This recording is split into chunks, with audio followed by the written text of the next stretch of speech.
Last session with Dr.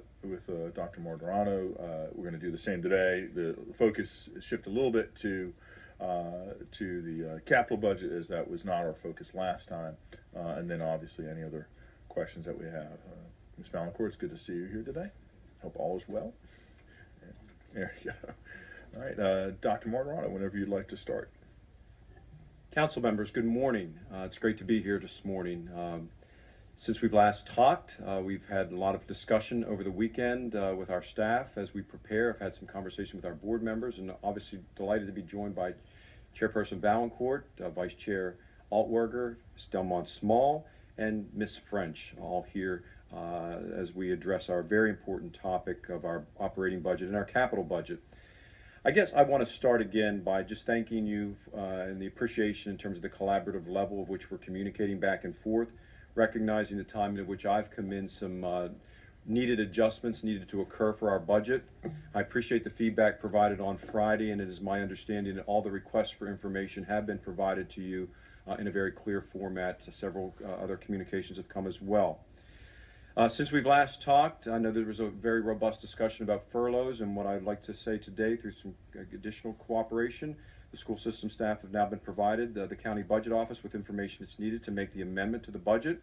The amendment adds $270,470 to eliminate the need for furlough of staff, and add $356,560 to one-time costs for the superintendent separation in FY 2018. Again, full disclosure, full transparency. These amendments increase the school system's total operating budget to $819,106,284 million. I have to say that correctly. How much money that is? $819 million, a large amount of taxpayer dollars. So I want to double back around by stating, when Ms. Siggety asked me the question regarding furloughs on Friday, it is my work that I've done with budgets in the past that we should never use furlough days to balance a budget in the operating process as we're moving forward. Furlough days should be used during the operation of the implementation of the budget if there is a shortfall. It's a last cost measure when we're talking about our employees.